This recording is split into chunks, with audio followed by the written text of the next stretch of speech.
The motor spirit is here at Le Mans. Motor spirit, the romance of motorsports and motoring, personal excellence and international exclusivity.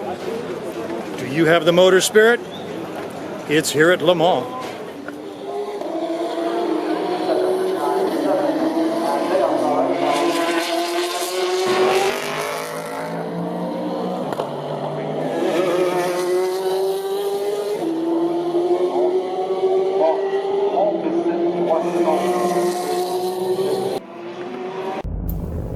So the bucket list question is Monaco or Le Mans? Go to Monaco, and if you can stay a few days afterwards, it's less hectic, chaotic, and you get the principalities atmosphere. But it's Le Mans first. It's an overdose of motorsport. It's Formula One, flat out for 24 hours, and a test for the spectator. You'll be able to recognize the cars by sight and sound.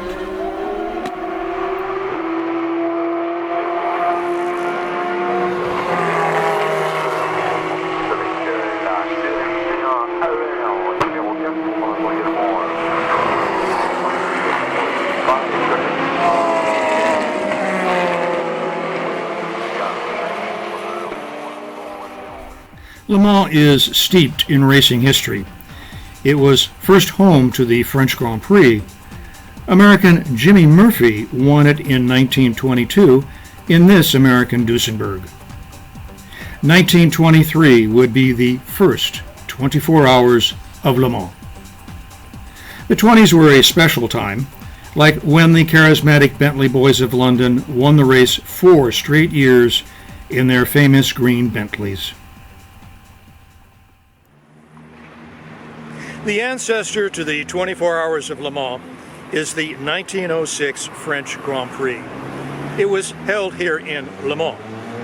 Now, today's circuit's about 20 minutes from the center part of town. Then, the start line was on today's pit lane. And it was a triangular course. So they came up that road there, took the hairpin here at Pont-Loup, and went down that road there. Now today you can take a tram from the train station directly to the circuit and you'll be going on the exact same road. Automobile racing then was to prove speed and reliability. And the tire companies were here like Michelin and Dunlop and Continental. Michelin had developed a tire-on rim. Up to this point you had to take the rim off, pry the tire off, put the new tire on. It took about 15 minutes. With their new tire-on rim, it took 4 minutes.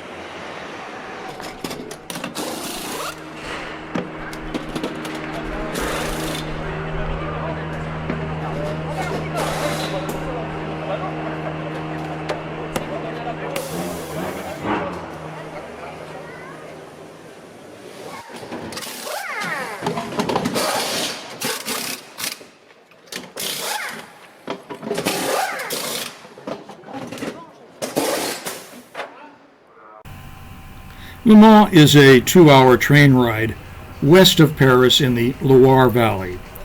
A city tram can take you from the station to the circuit. The first race after World War II was in 1949, and it was won by Luigi Canetti in a Ferrari 166. He had previously won Le Mans in 1932 and 1934, and it would be Ferrari's first Le Mans win.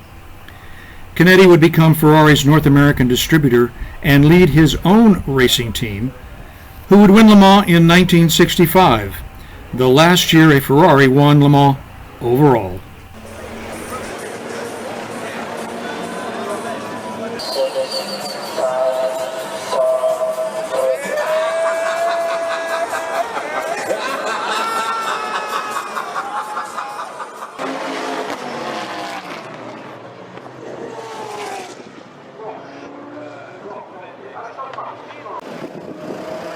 Many Americans have raced here at Le Mans.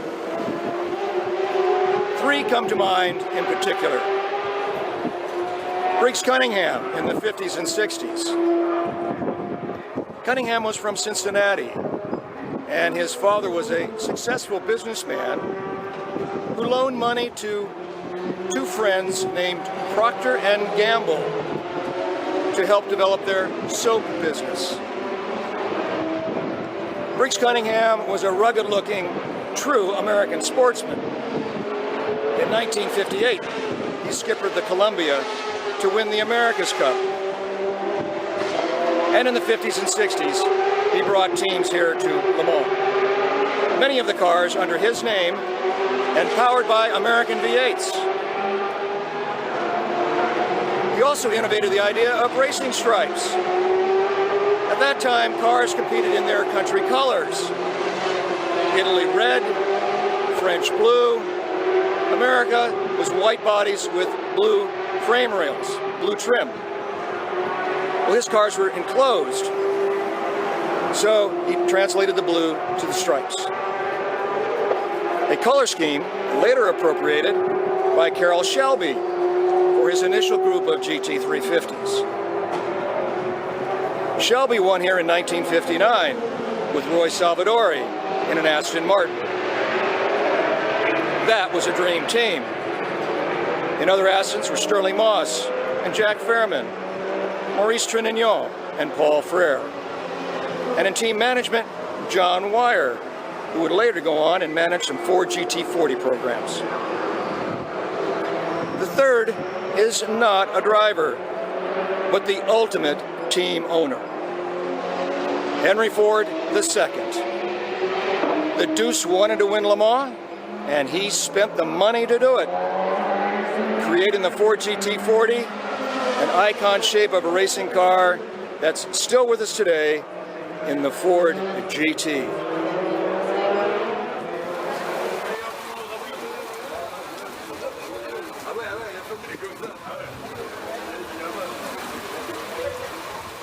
Rain. It is inevitable at some point during the 24 hours. The course is so long, 8.4 miles. There are microclimates. Rain in one place, dry in another. This storm played havoc with a number of cars early in the race.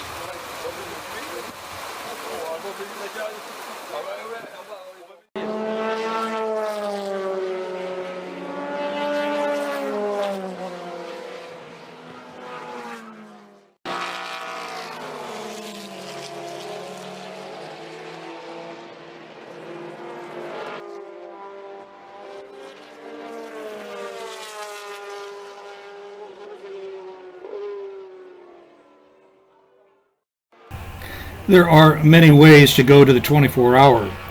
If you take a car, be wary of traffic. The race can attract 300,000 people. Campsites and temporary motel-like cabins are available. Reservations are required. Hotels in Le Mans and surrounding areas fill with reservations quickly and require staying multiple days. Chartres is not far away, it's just an hour train ride. The Le Mans tram system can take you from the train station to the backside of the circuit, and it makes it convenient to go into Le Mans during the race.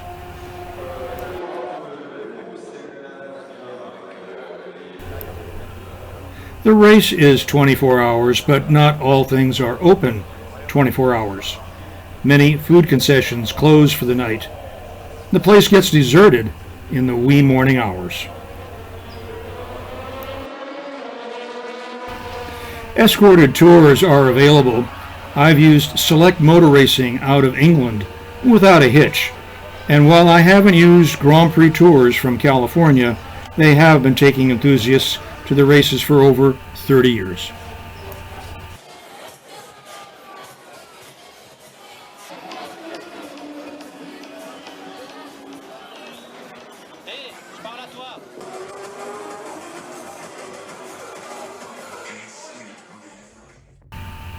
Grandstand tickets cost over and above general admission. A covered grandstand helps in the bright sun or rain. The race can get both. And consider picking up at the track a folding chair and those hearing protection headphones. They make it easy to hear when wearing earbuds tuned to Radio Le Mans for race commentary.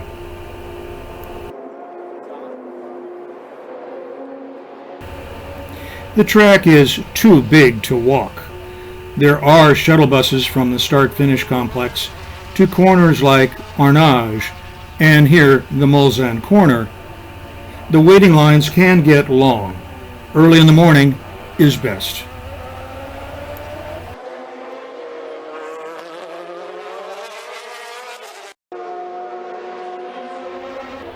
The 24 Hours of Le Mans isn't just a race. It is an adventure.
Gentlemen, please welcome the winner. Allez, on va commencer par Marcel Fasseur. Et c'est lui qui a rallié l'arrivée.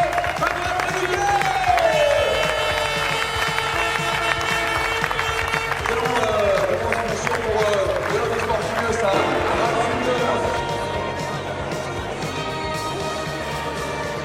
Le Mans can be like a military assault.